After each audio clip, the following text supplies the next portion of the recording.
L'appareil cardiovasculaire comprend un organe propulseur appelé le cœur. L'anatomie du cœur. Le cœur est situé dans le thorax entre les deux poumons. Elle est divisée verticalement en deux parties, le cœur droit et le cœur gauche.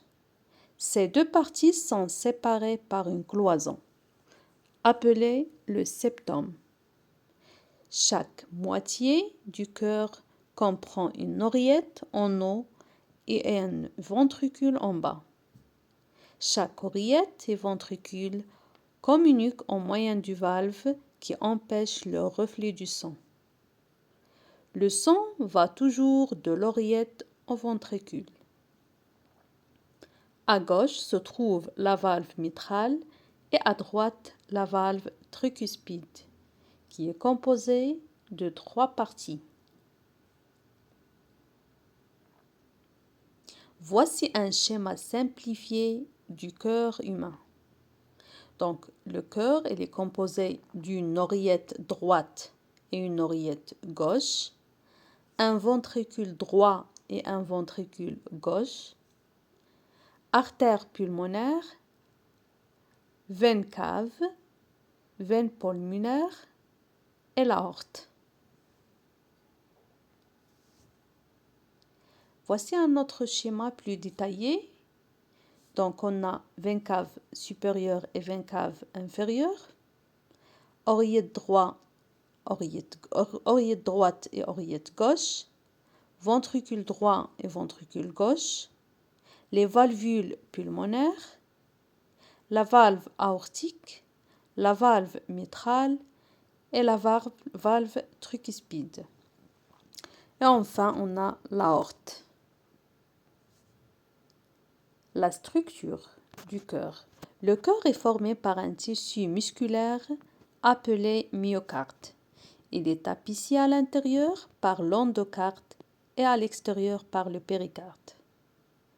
Le cœur est le seul muscle strié de l'organisme qui échappe au contrôle de la volonté. La régulation du rythme cardiaque est soumise au système nerveux végétatif ou bien le système involontaire. La structure du cœur. Donc, voici un schéma qui explique la structure du cœur. Donc, le cœur est composé d'endocarde, de myocarde et de péricarde.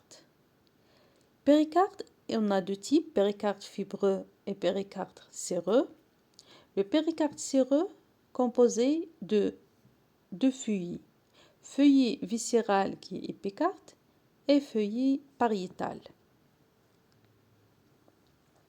La physiologie du cœur. Donc la fréquence cardiaque pour un adulte au repos est de 60 à 80 battements par minute. La révolution cardiaque, donc on a 3 phases. La première phase, c'est la systole auriculaire, qui est la contraction des oreillettes qui chassent le sang dans les ventricules. La systole ventriculaire, qui est la contraction des ventricules qui chassent le sang dans les artères. Dans l'aorte pour le ventricule gauche et dans l'artère pulmonaire pour le ventricule droit. Et la troisième phase, c'est la diastole, qui est la période de repos du cœur où toutes les valves sont fermées.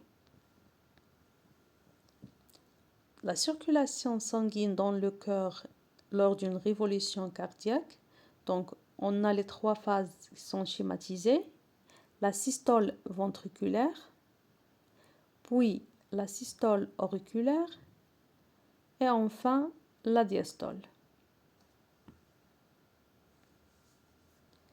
Voici le cycle cardiaque schématisé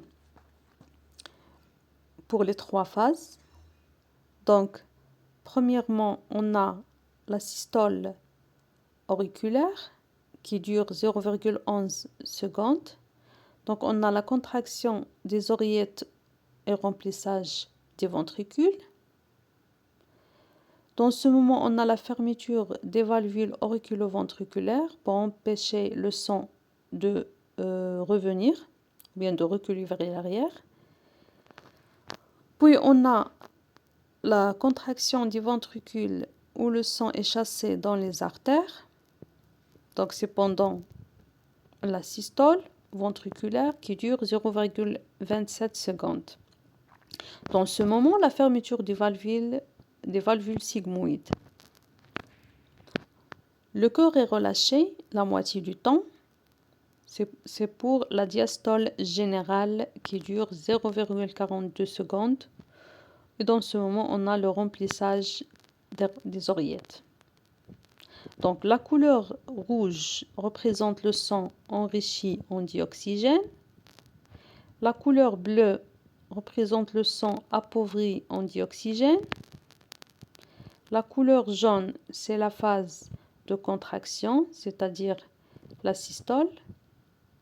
Et la couleur blanche, c'est la phase de relâchement, c'est-à-dire la diastole. On a POM, c'est-à-dire premier bruit cardiaque correspondant à la fermeture des valvules auriculo-ventriculaires.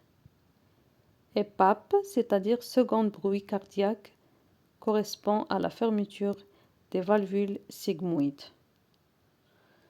Donc, comme ça, on a le cycle cardiaque schématisé de façon plus détaillée. Aussi, on a pour chaque phase les contractions qui sera fait et aussi les valvules concernées pour la fermeture.